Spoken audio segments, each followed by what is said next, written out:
There has been a lot that has affected the price of silver in the last 18 or so months, but in this video we're going to concentrate on just one of those things that gives you a little bit of a different perspective and what we should be looking out for with what's next with silver's price. Let's discuss it as we explore.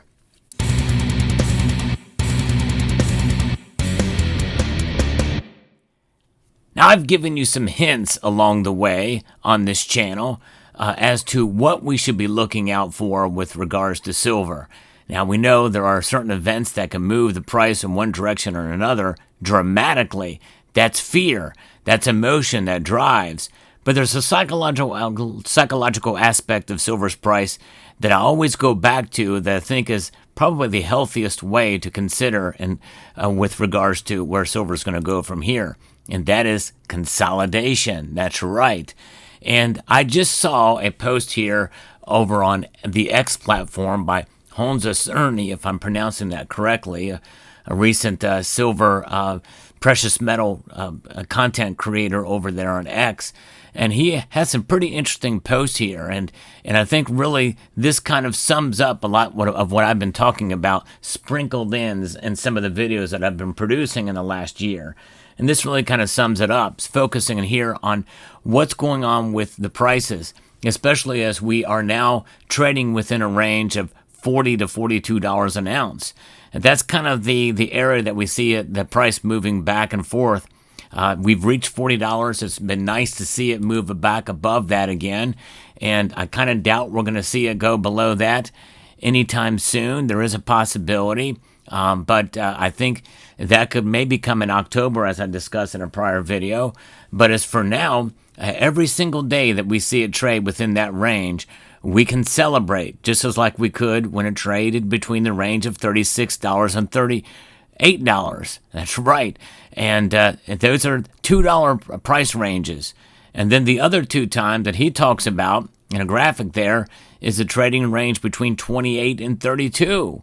You may remember the first time I was right about silver in my year-end price predictions was when silver reached $28 an ounce. I was overjoyed. Finally, I was right for the first time in the last 5 years that I've been doing year-end predictions. And I was wrong because I was overly bullish on the metal. Now we see it well above $10 above that. It's crazy. And then before that, it traded within a range of 22 to 26. So those first two trading ranges are $4 increments. They're getting tighter. That's sort of what the technical analysts call a wedge pattern.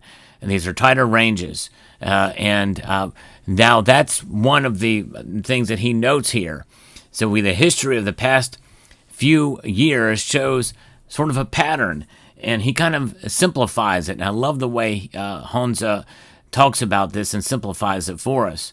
With the range between 22 and 26, we saw a breakout to $30. And of course, along the range away, we ran into a new range. And that's what happens. We get into the range after the breakouts. And so a pattern is emerging here. The range between $22 and $26, we saw the breakout to $30. $30 was a critical and such an important number with regards to silver's price. I cannot impress upon you how important it was to reach $30 again. And then between the range of $28 and $32, then we saw the breakout to $36. In fact, I remember talking about how important $34 silver was, and then $36 silver once we reached there. And then we reached a new range on the tail end of that breakout where the range was between 36 and 38, tightening up again, definitely. And that's when we saw the breakout to $41. And then we've got this. We've got it now sitting between $40 and $42. What will the next range be? Well, we'll talk about that here in a moment. But first, before we get into that, I want to remind you of channel sponsor Summit Metals, the place to go if you want to buy or sell your precious metals. If you want to sell, mention my name through the month of September, and they will give you a better deal than what's listed on their website. Now, this really boils down to a very simple principle, he says. The longer the consolidation, the bigger the move that follows. In other words, he believes that silver is building another launch pad right now. So what we're seeing here, if we can see silver trade within the range of $40 to $42 for a while and stay above that and not dip down too much below that $40, he believes that we're going to see a big launch pad coming. Once the range breaks, it won't be about 20 cents. The next move will be big, he says. And those holding physical silver know that time is on their side. And I do agree with that. And he's purposely not making a call about how big it will be. I think to some extent he thinks it's going to be a bigger launch pad. And I think that's possible, although we should not necessarily hold out and hope for that too much.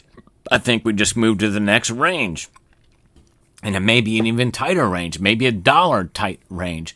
If we get to $43, $45 an ounce, where it trades anywhere between that next range of between 43 and 45. I don't know. It's hard to say. No one can really truly predict the future.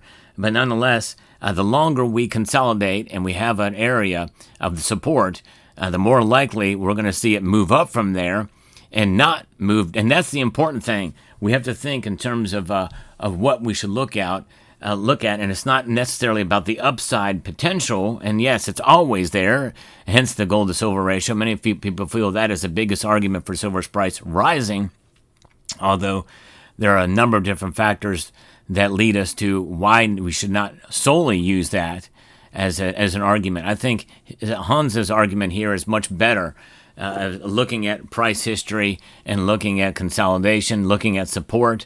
And if we hold on to $40, $42 an ounce for even a long time and it just stays there for a while and simmers, that is really important. Marination of the silver price at these levels means it's the solidification of the markets, and the markets recognize and become used to this trading range.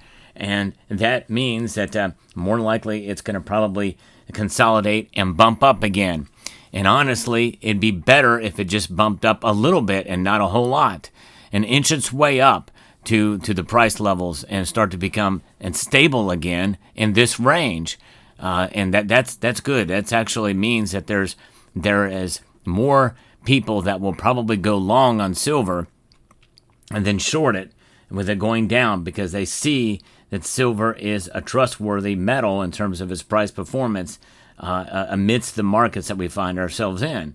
So I think that is one of the best things and hopes that we can have for silver, is we're starting to see now a long enough time as it stair steps its way up. Now, remember, we saw some of this occur back in 2009, 2010, leading up to 2011. We also saw some of this back in 1979 as well. So I think some of this, we may need to look beyond just the coming weeks and months. It may take a year or two for some of this to really take root in what he's talking about here. That's kind of the area where we really need to be patient, because we've had shots of endorphins hit us, our veins, especially here in 2025, as we've reached 14-year highs, and for only the third time in history, we've seen silver's price rise up above $40 an ounce. So we're excited.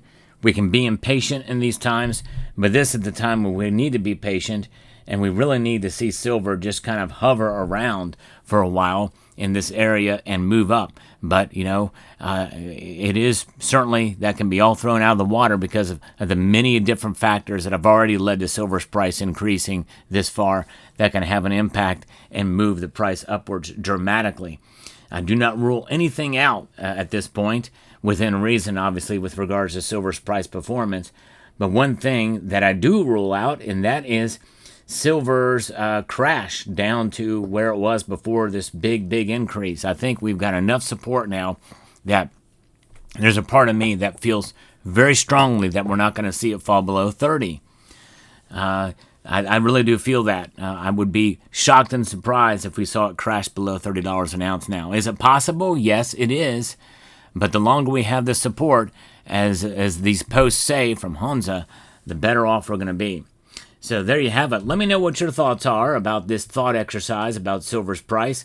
and where we go from here. And I appreciate the different insights from other analysts and what they're talking about, especially when it builds upon the case that I've been making for some time, where we can celebrate silver.